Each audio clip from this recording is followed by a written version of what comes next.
Hey y'all, Uncle Jimmy here. When you speak for yourself, you're forced to think for yourself. And when you think for yourself, the sports world looks different. In order to enjoy this podcast and this show, you need to have the courage to look at the world from alternative points of view and not be offended when you disagree.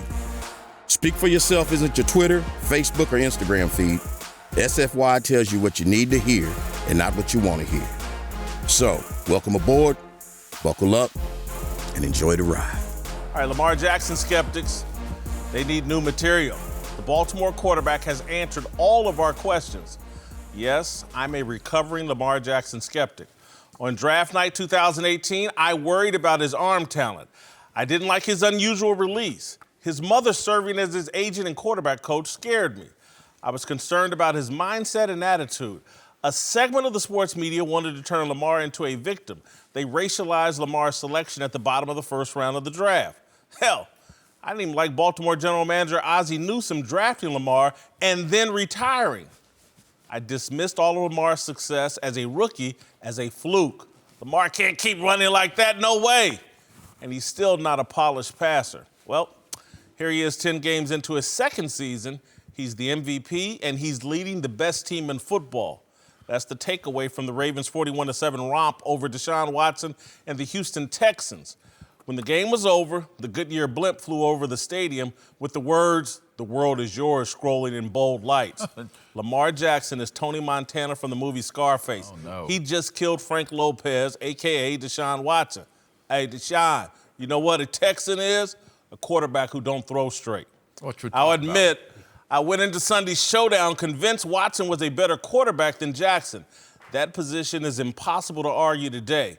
Watson wet the bed Sunday. He tried to do way too much from the outset. On the same day Lamar tossed 4 TDs and ran for 86 yards, Watson melted down, holding the ball too long, taking bad sacks, fumbling, and throwing an interception. It was such a mismatch, and Watson looked so bad that Lamar took mercy on Watson. I'm not going to kill you, Deshaun. Roberto, you kill this piece of quarterback. Lamar had RG3 come in off the bench and finish Deshaun. This was Scarface on a football field. The world is Lamar's. I'm done doubting Lamar. Here's what I missed about Lamar on draft night 2018. I did not know how important the game is to him. Instead of laughing at the idea of his mother as his quarterback coach, I should have interpreted it as, oh my God, even his mama loves football. Football is so physically and mentally challenging that it's a hard game for participants to love. A lot of guys play it for the money and the fame. And then there are the Ray Lewises, the Ed Reeds, the Tom Bradys, the Peyton Mannings, who play it because the game is part of their soul.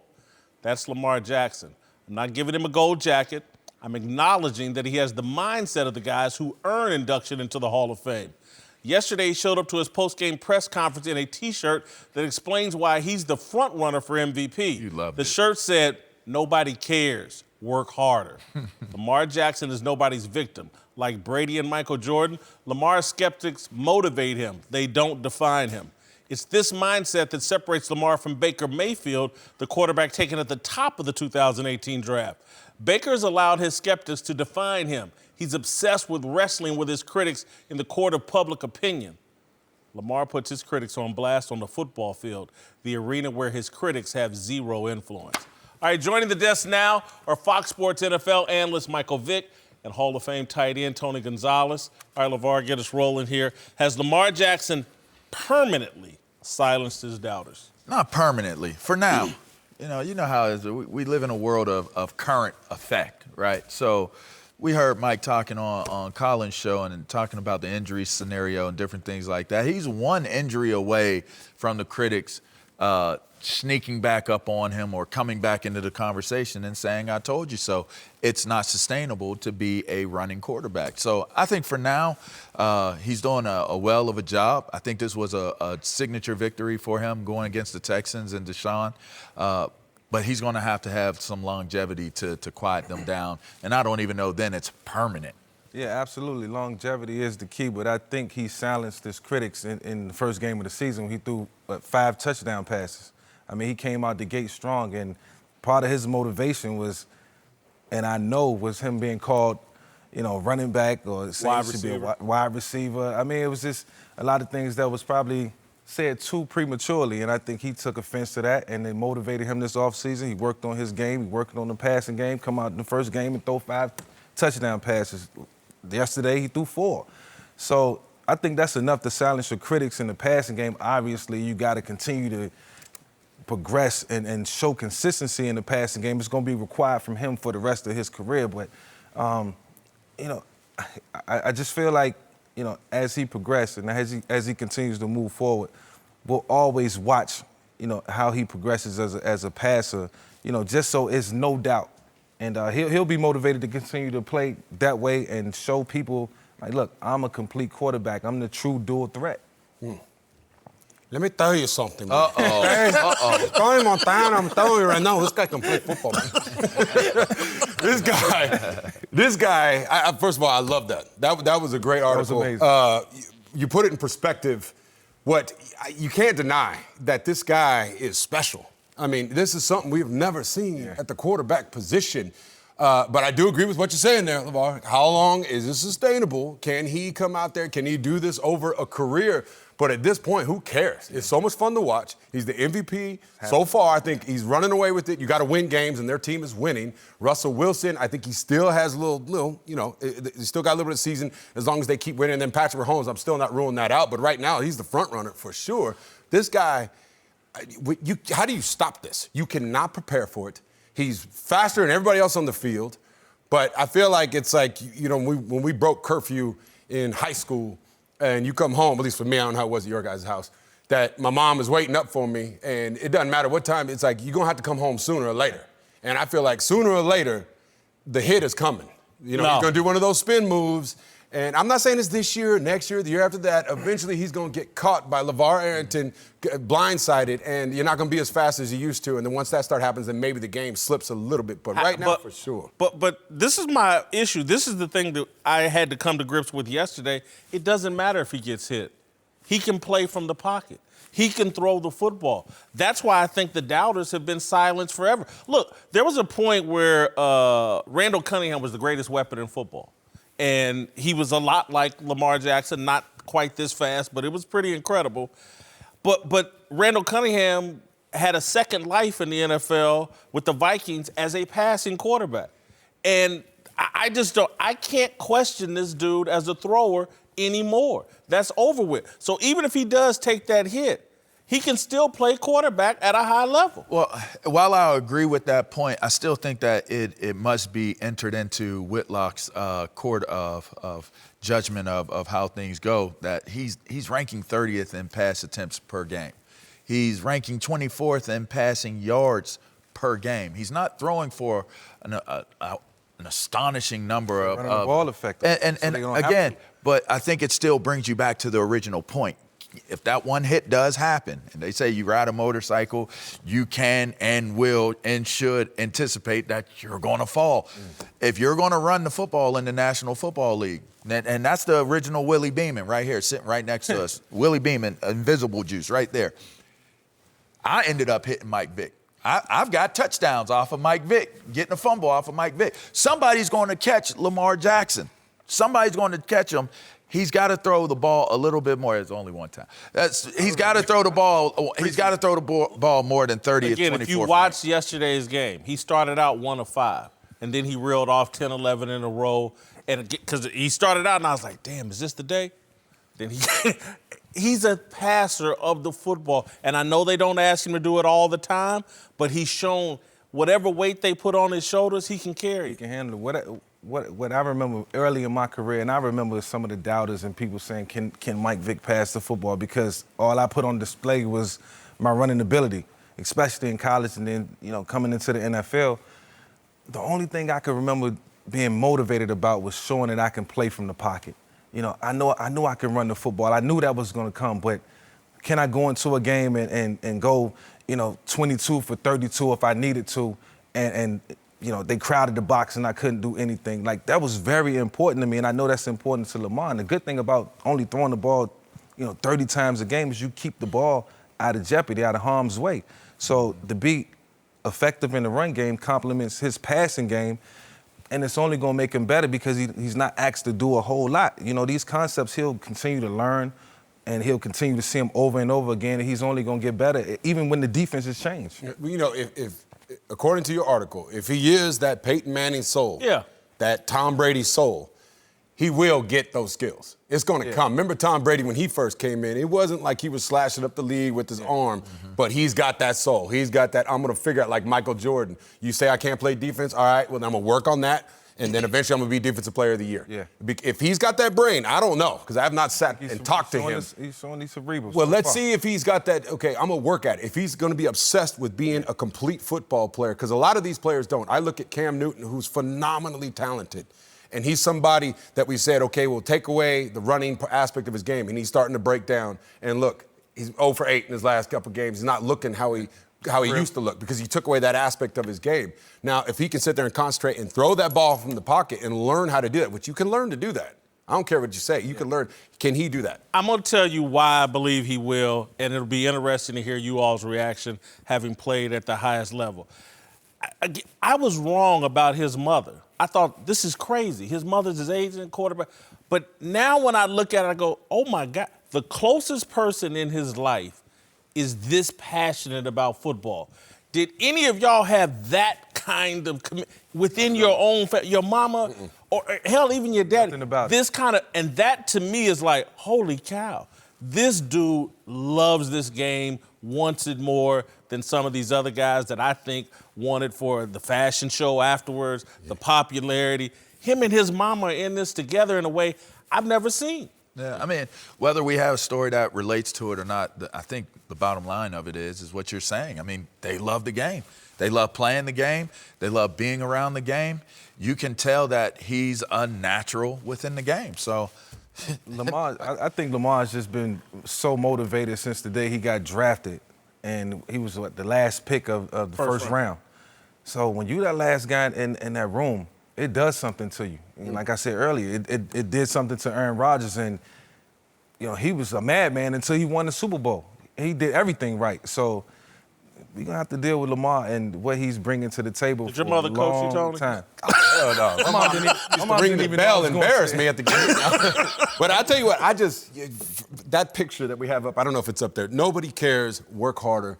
He's unlike all these other guys coming in with the glasses with no frames in it and the Versace jackets and all that stuff. Fashion scarves and different things. He doesn't care. I love this article because it just made me fall in love with this kid. I think for sure, if he keeps that mentality, let's hope it doesn't change because he's got this offseason coming up. No matter what happens, they win the Super Bowl. This popularity, he's going to start doing commercials. He's going to start getting some money in his pocket, maybe.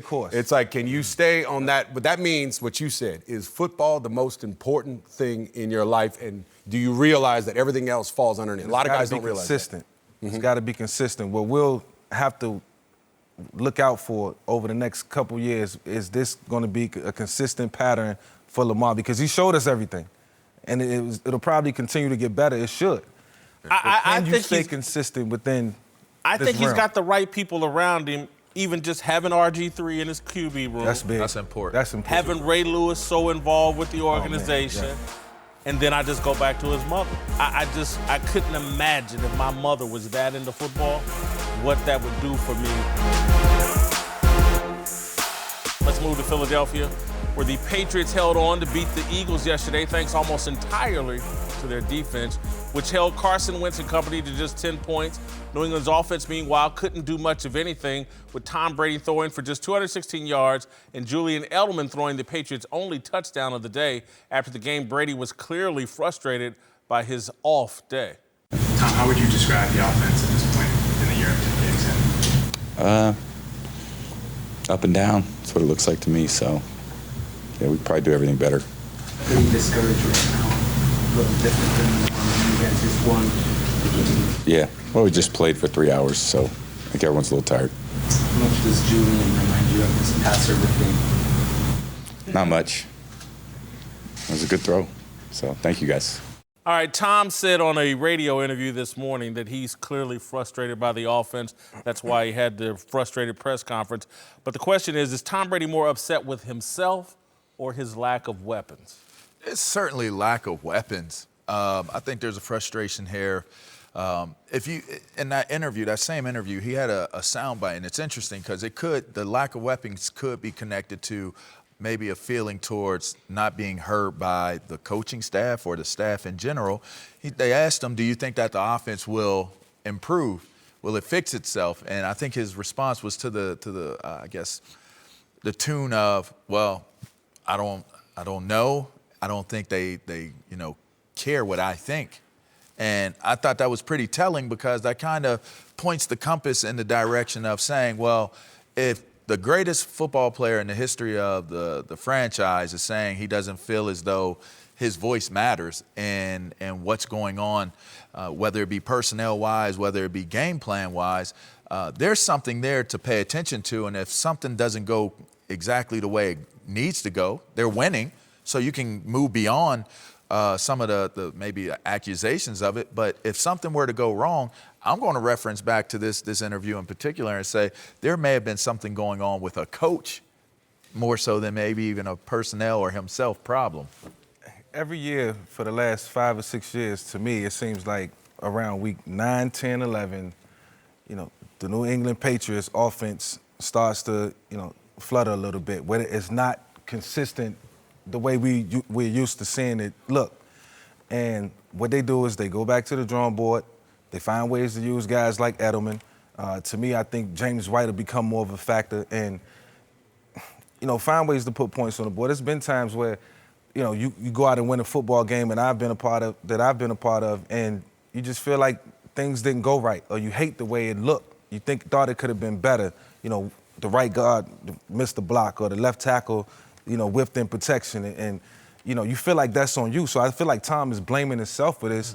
So he'll go back to the drawing board and figure out, what can we do better? Every year around this time, it's the same thing. And then they come out better on top and, look like the New England Patriots. So come out balling. Go right back to the Super Bowl. It's every year. Yeah, which is where I would not be surprised if they can get back. I think Baltimore is going to be tough for them to beat. But looking at him, from what I know of Tom, and I got a little bit of a relationship with him, he's definitely going to take the blame for all this stuff. And I think that's what makes him so great, is that even in a win, let's not forget, this guy won the football game.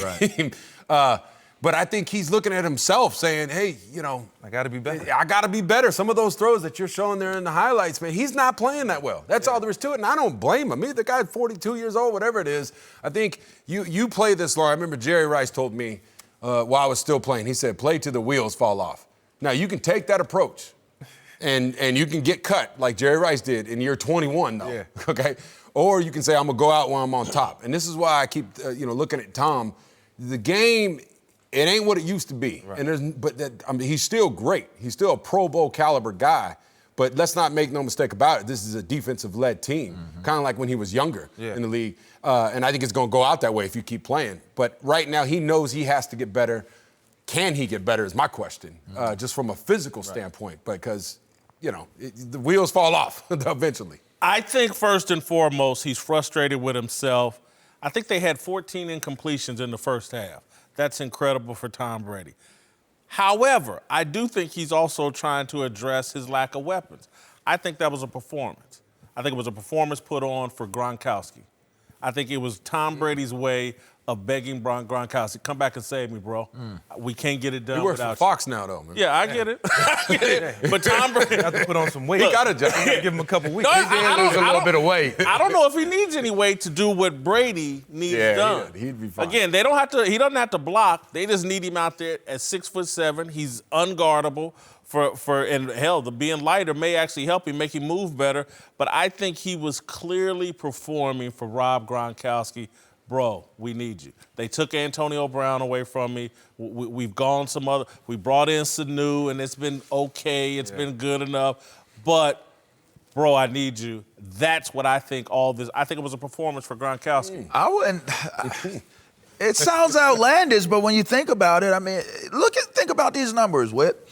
Julian Edelman, he's always had Amendola. He's always had somebody that goes along with what he's doing with a Gronkowski. Edelman gets 100 targets. It's in 2019. He's been a 100 target guy. The next closest guy, Philip Dorsett, is at 42. That's the drop off, over half, and who he's targeting outside of Julian Edelman.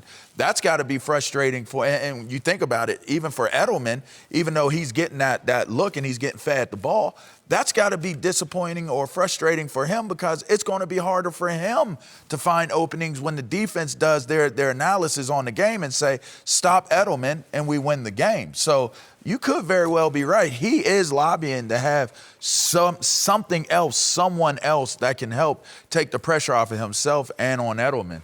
Well, I think they got a couple guys. I've seen them go to James White and watch James White basically single-handedly win a game himself. But when I watched Tom Brady throw that screen pass that was just up on the screen, you got to move your legs on the screen when you throw a screen pass. And certain things got to happen. It looks like an easy thing to do, but it's really not. So it is, is he hitting a hump, during the season where he, legs might be a little tired. He played a bunch of games, trained all off season. So, I just think they got to get their second win right now. And I think Tom knows that. Just needs some rest and bounce back. Ask yourself these two things or this one thing. How we're sitting here like, damn, we've never seen Tom Brady like this. So Robert Kraft is watching as well. And he's in there going, damn, after a victory, Tom is this kind of down? Yeah. Blah, blah, blah. And Rob Gronkowski's watching going, damn, my God, he's out there struggling, about to die on the field, the greatest player of all time. Right. Robert Kraft wants Gronkowski back. He's made that crystal clear. Robert Kraft and Tom Brady are tied at the hip more than Tom Brady and Bill Belichick. This, to me, is about Gronk is a Hail Mary. Or it's even Tom Brady saying, he may be desperate enough, like, y'all gonna really let me go out like this? Can we not bring Antonio Brown back? He just had his interview on Thursday. I need something here if we're going to get it done. I thought this yesterday was a cry for help, and it was calculated. I'm not in any way taking a shot at no Tom. one's listening. I just think it's a shot. I think it's a calculated shot, a smart one by Tom Brady. Well, it is smart, and we've said it already. I mean, just talking to Gronk, having him in the studio and all that stuff, he looks in great shape. He said he's working out 5 days a week. I said, can you still play? He said, yeah, I can still play. He feels better than he's felt in a long time because you take that time off, your body feels good. It could be true. And what a story that would be if he comes back to go along with that defense. I think you could write it up right there. They're going to the Super Bowl. I'm not going that far, Tony. You don't think if Gronkowski with that team, Baltimore's good, but Baltimore. You still got to deal with that running game of Baltimore and Lamar Jackson. That would be interesting. That would make it a match. I think Tom Brady's aware, like, this ain't good enough to beat Baltimore. I need some help. I was just thinking that maybe after that Baltimore game, they looking like, look, we need some help. Yeah. Things got to happen out offensively in order to get it. A.B. and Gronk coming back. Whitlock and LeVar Arrington. Tony Gonzalez is back. We're joined now by Fox NFL analyst Bucky Brooks. All right, before we move to Detroit, I just want to tell the viewers, LeVar's not in the Hall of Fame, even though he's wearing the Hall of Fame. It's a fake. This is my fake. Hey, why y'all joking? This is my fake Hall of Fame jacket. Let's move to Detroit. Hey, don't laugh too hard, Bucky. Where the Cowboys pulled out a win over the Lions yesterday, with Dallas getting a monster day from Dak Prescott, who threw for 444 yards and 3 touchdowns. With teams stacking the box to stop Ezekiel Elliott more and more, Dak has been carrying the Cowboys' offense of late, and yesterday definitely prompted more calls for Jerry Jones to finally pay his quarterback. All right, was yesterday proof the Cowboys need to pay Dak? I'm actually going to go first here. Go ahead. And say hell no. Oh, wow. Dak played very well. Hats off to him. He was playing the Detroit Lions. There's no D in Detroit. And so, congratulations. Yesterday was about how bad Dallas's defense was. But Dak needs to get paid, but just not $35 million. But anyway, now, go ahead. Well, I'm going to say yes. I'm going to fall on the other side of that. I think he's playing well enough to even be in the MVP conversation. Now, for the Cowboys? MVP of the Cowboys? No, for the league. His numbers are in the same conversation with Lamar Jackson. Well, how again, can you do that? I mean, if it was only They're one person, if it was 6-4. only a one-person deal, 6-4. Yeah, I get it. But he's playing well enough. It's interesting that you say that because he's second in yards per game. He's second in TD passes in the They're league. 6-4, LeVar. Yes, but his production has been on a steady incline. He has played very well. Here's another point. All right, let me give you another point. out of the last 3 games. You whiff with the first 2. No, there's no whiff there.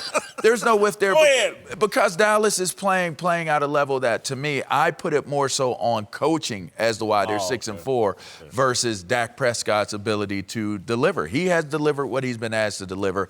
I'll pass it off to other guys. I have some other points, but I think he should be in the conversation, whether it be 4th or 5th or 3rd in MVP talks. He should be in the discussion.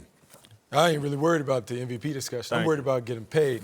And so if we're talking about getting paid, right now I'm saying Dak Prescott is looking at probably about a $40 million annual contract. That's where we're sitting at. Wow. Because yesterday was a great day for Dak Prescott and Todd France. Because it wasn't just Dak Prescott playing. You know who else played? Jared Goff and Carson Wentz. And we saw those guys. And what transpired? When I walked away and I clicked off the TV, I said Dak Prescott is the best quarterback in that class. And we have proof to see. The last 16 games, since you like numbers, 16 games, he's completing 69.3% of his passes, 4,900 passing yards, 8.5 yards per attempt, 37 touchdowns, just 32 passes, 5 runs, 12 interceptions, 104 passer rate, and his record is 11-5. I know you're a Pat Mahomes guy, but he's almost in them Pat Mahomes numbers at 5,000. Stop it, Bucky. Hey, look, numbers never lie. Numbers never lie. I'm just He's telling got you. MVP now. He's not in Mahomes' class. Stop it. Leader, winner, productive, check, pay the man. Check.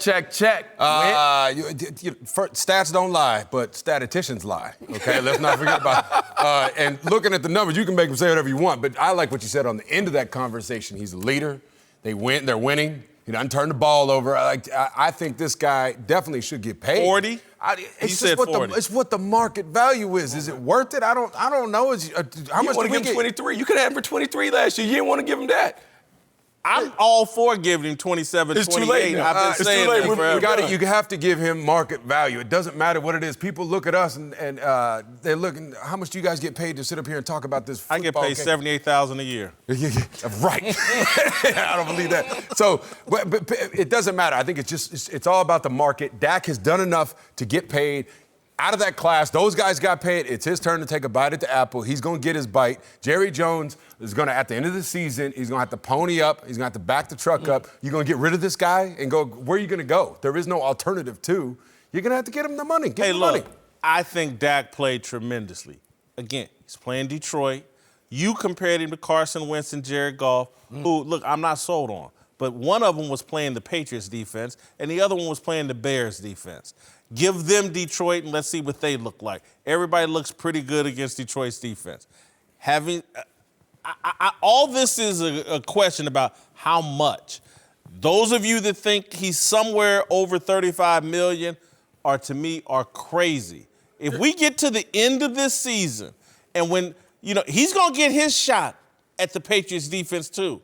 So we'll have you back, Todd France Jr., to discuss after the Patriots. I'm trying to give you a discount now because last year when I came in, 23 was too high. We're up to 40 million. If we get it to 40, 41, we can be done with it. We can drive off the lot with the car. Wow. He's going to get it. He's going to have to get a lot of money. There's no doubt about it. Here's another point. Here's another piece of information to add to the discussion. They are winning. You ask who is looking at him at being that $40 million. The Dallas Cowboys are. They've won the last 3 out of 4 games.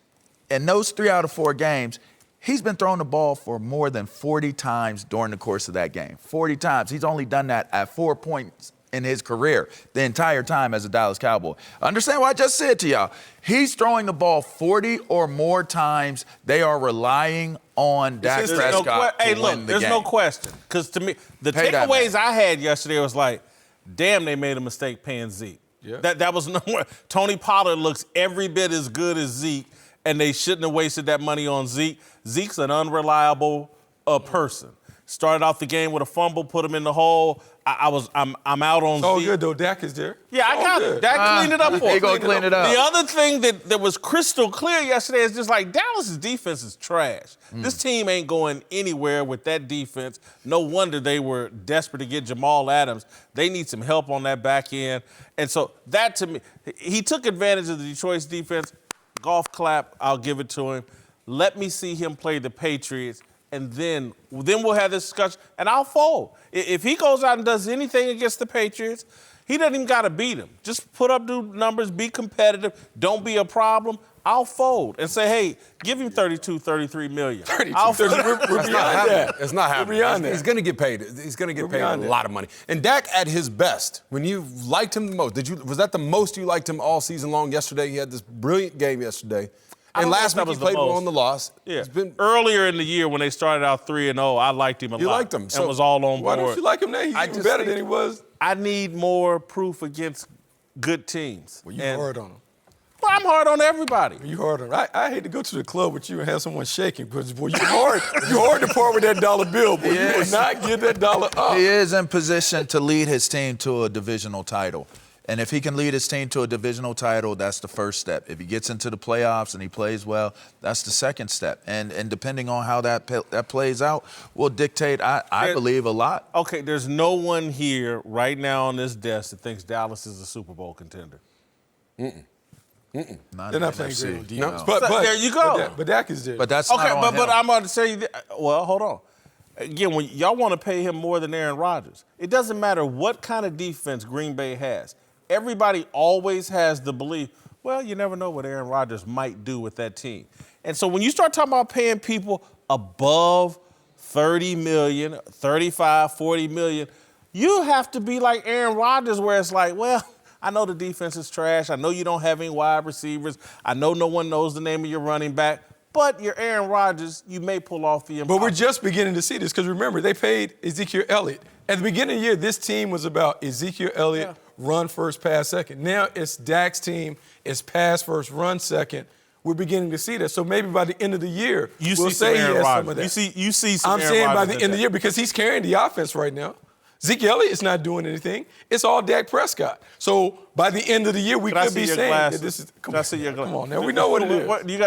Do you see any Aaron Rodgers out there in Since the Cowboys? 2016. Don't dodge. Do you see any Aaron Rodgers out there? Since 2016, Dak Prescott is the second highest winning quarterback. Tony's in the only the National one with a pair Football over League. here. Yeah, but I think with the eye contest, what do you call that? The eye test. Eye test. That he looks.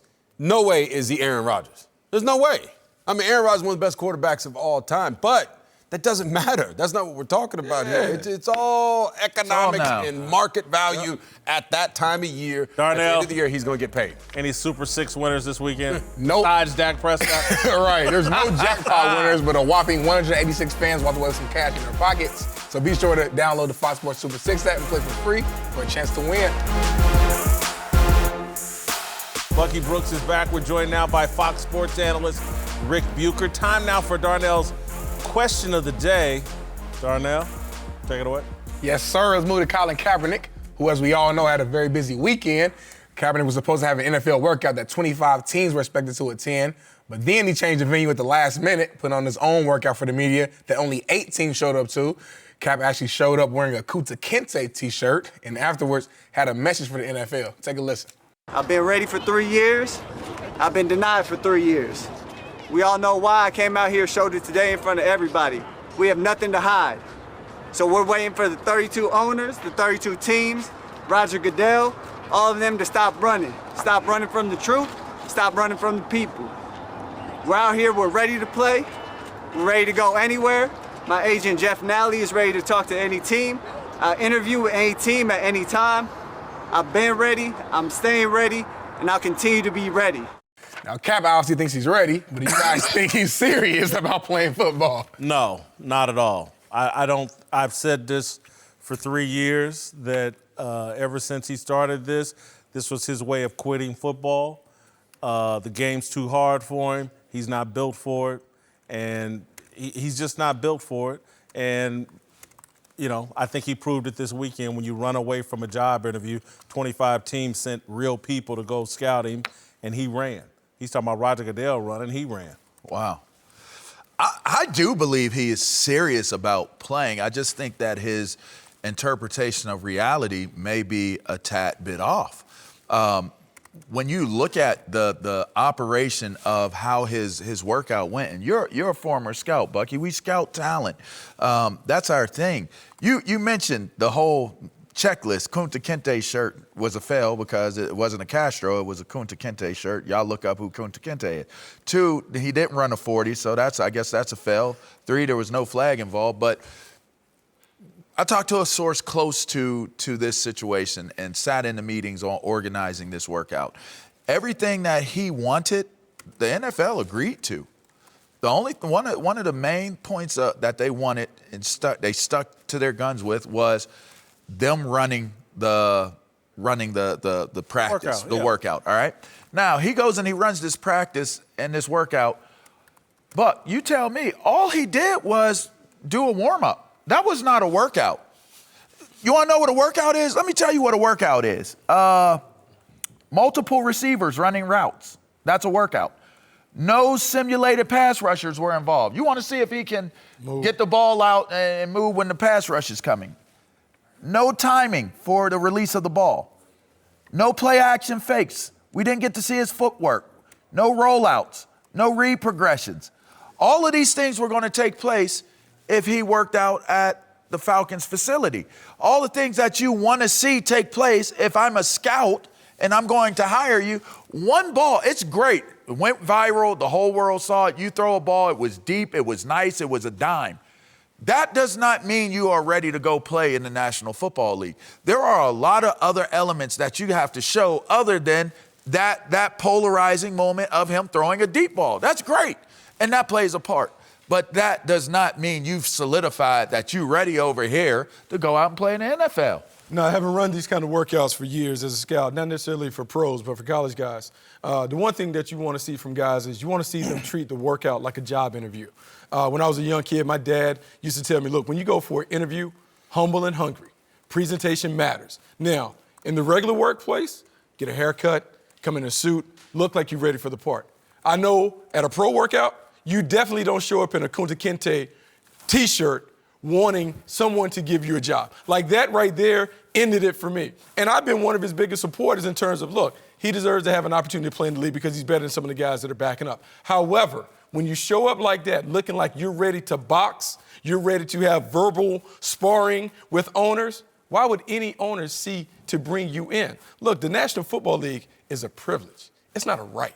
You have to do whatever is necessary to have your opportunity to get in. He didn't do that. So now I can't imagine a team bringing him in and saying, we want to deal with the Colin Kaepernick experiment. Darnell, what's up? This used to be a fun segment. What are we doing? What are we doing here? Not today, Rick. Look, this workout was a platform for him to say what he said afterward without calling a press conference.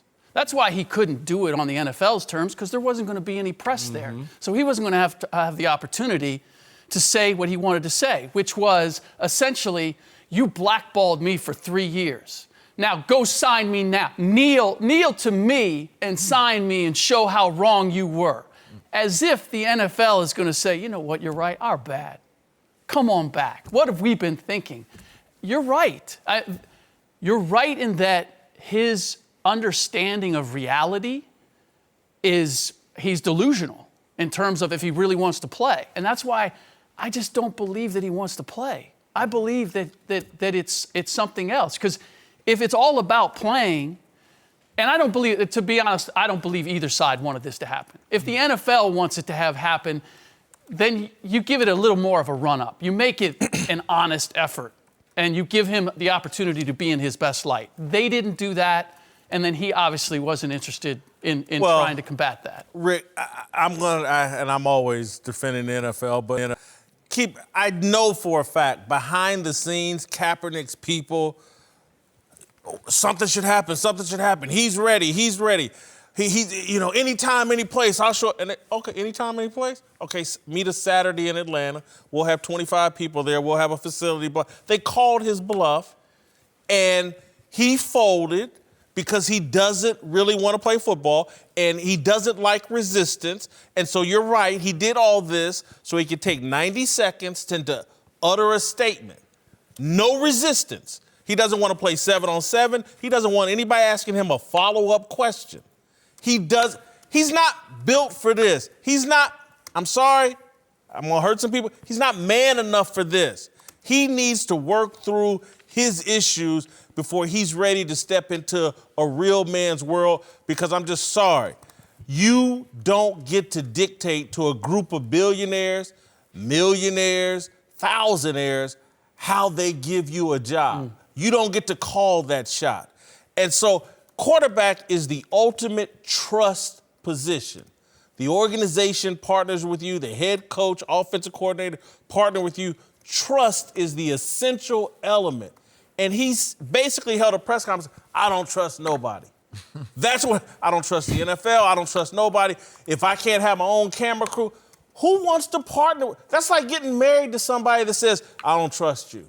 Damn it, I can need a GPS device on you wherever you go because I don't trust you. Now let's get married. But we didn't need a workout for that. Like, there needed to be conversations, not a workout. And on both sides of it, to me, that's what made this grandstanding as opposed to really trying to get something done, to find an avenue in which Colin could actually play in the league again. Well, back to the reality aspect of it and what that looks like for Kaepernick.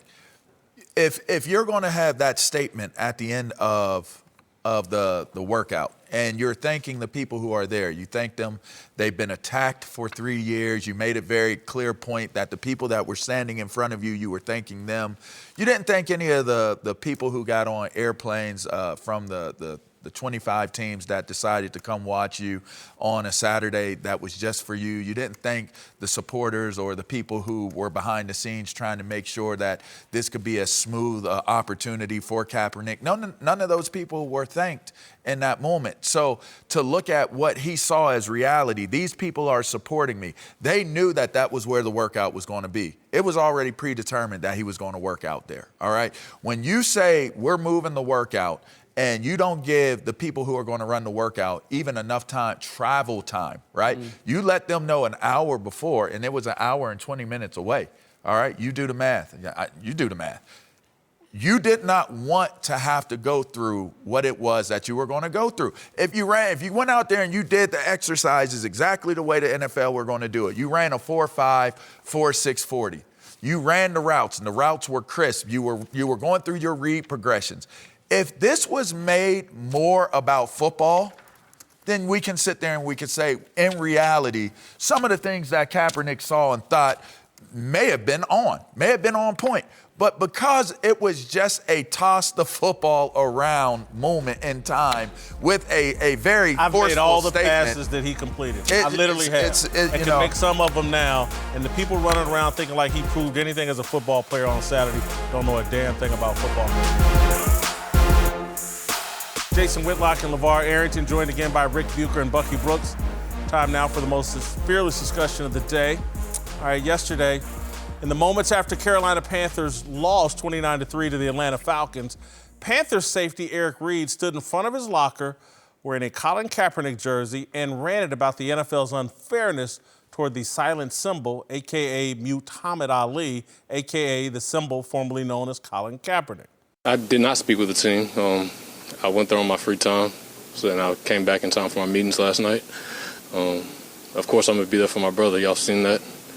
The way he fights for people, the way he fights for justice, I want to make sure I'm there supporting him. So I'm happy I was able to do that, and it timed out well. All right, that's bizarre.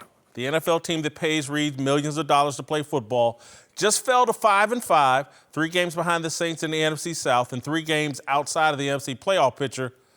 But Reid only cares about Colin Kaepernick. His employer and profession don't matter. Neither does promoting awareness around police brutality. Only Kaepernick's football career matters. Reid is the leader of the Caps Life Matter movement. It's a movement that started when Colin Kaepernick's brand as a tatted-up Beats by Dre hip-hop football revolutionary started to wane, and Cap tried to salvage it by protesting during the national anthem. The most ardent supporters of Caps Life Matter are guys who are just like Colin Kaepernick, awkward and confused, nerds struggling with their racial identity. Reid, Texans receiver Kenny Stills, and Kaepernick all fit the same profile. Black athletes who grew up in predominantly white environments. Taking a knee during the national anthem makes them feel authentically black. I have some level of sympathy for them. I'm sure as kids they were called sellouts for the way they talk, for not fitting in, for not being stereotypically black. I'm sure that cornrows, tats, big afros, and being polarizing makes them feel better about themselves and better about the decisions they have made. But sympathy does not equate to respect.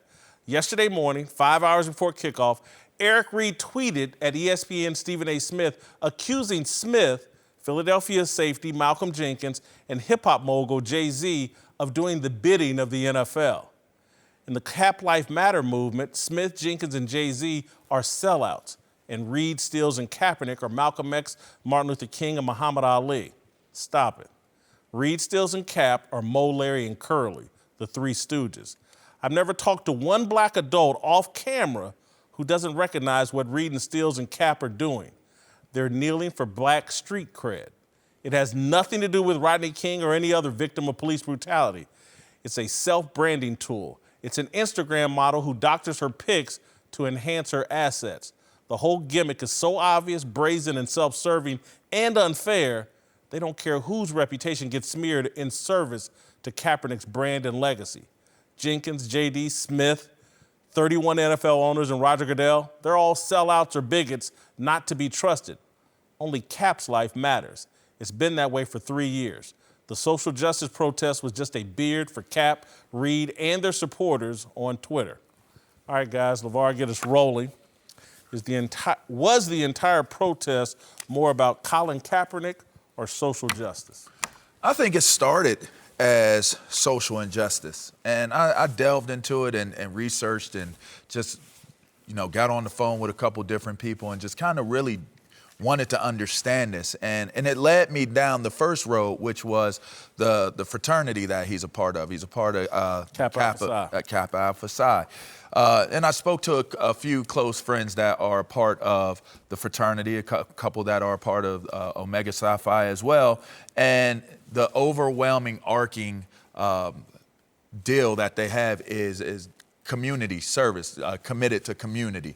I do believe, based upon the community that he's been a part of, that influenced him a lot in the beginning of why social injustice was so important to him. And I believe that is why there was so much support behind him when he started taking the knee.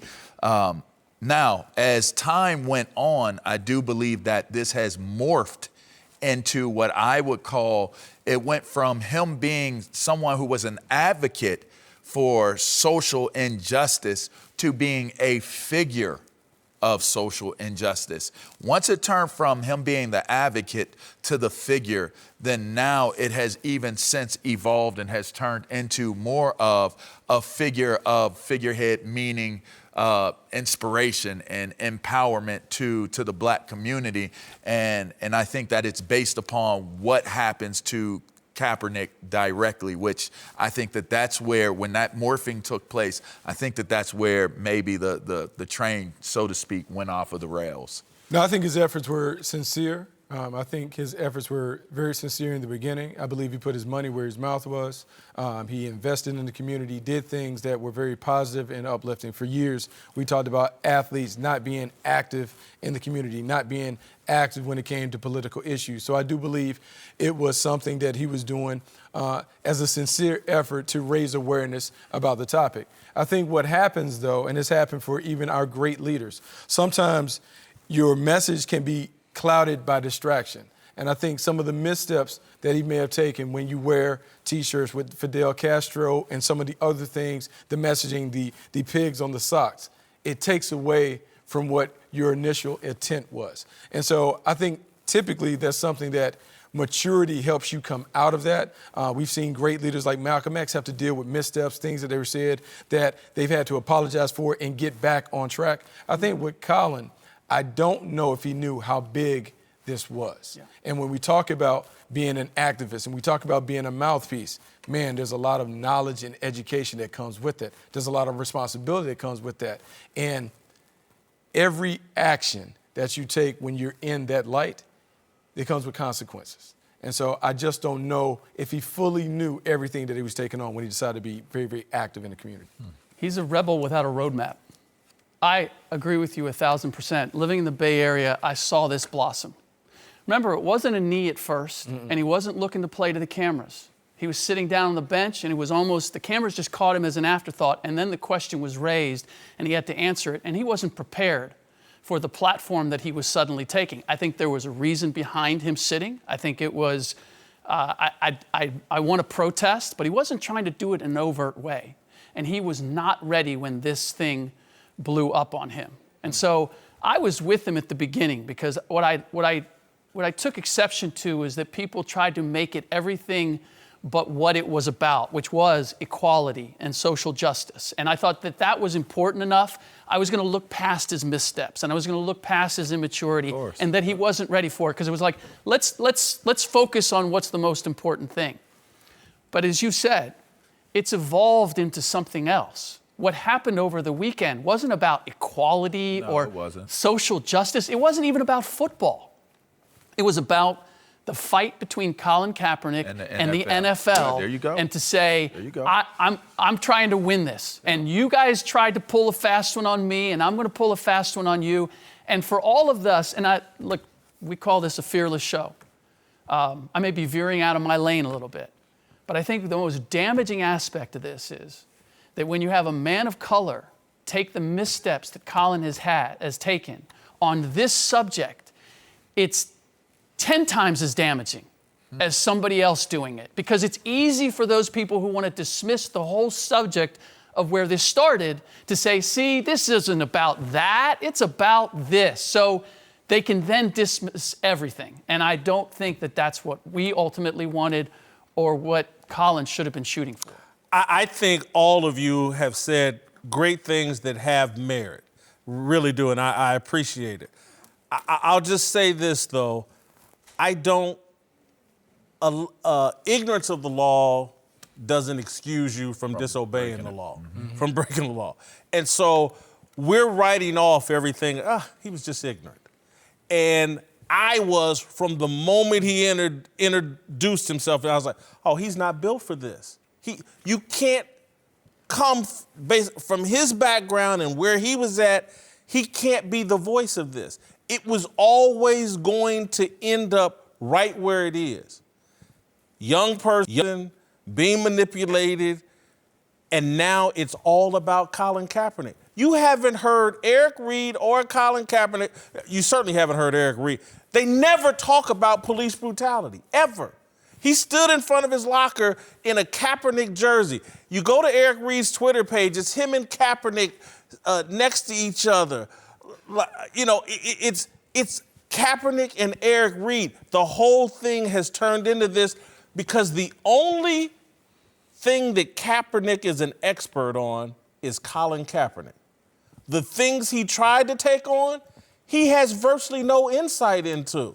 And so there were some of us, like me, that actually had insight.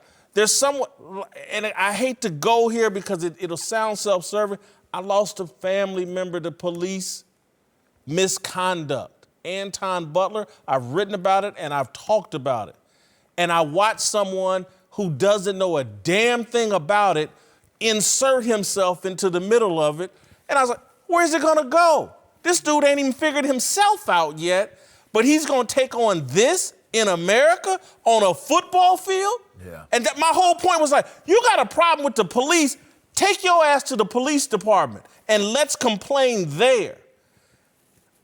It's always been misguided, and now where we're at now, it's an entire conversation about a multi-millionaire athlete and his dispute with a multi-billion-dollar business. And again, this is why I keep going always back. Oh, this is that trickle-down social justice. We're gonna handle it up here for this multi-millionaire Kaepernick, and the justice is gonna rain down on Anton Butler and the people in my family and yours and everybody else's family at the bottom. Hell no. That's not the, justice comes from the ground up, not from the top down. Colin Kaepernick is a pampered millionaire athlete who has some justifiable identity issues, but for him to sit up here and put himself on a cross, the NFL's paid him $40, $50, $60 million, and now he's on the cross like he's been crucified? Are you kidding me? And I look at people running around acting like, oh, he's this great victim. When some of us know some real victims Stop it.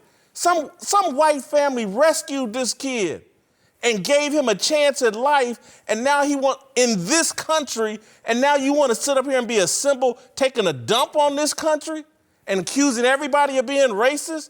It's a joke. And it infuriates me to no end. And I do agree with y'all that he probably did have some good intentions at the start. But the road to hell is paved with great intentions.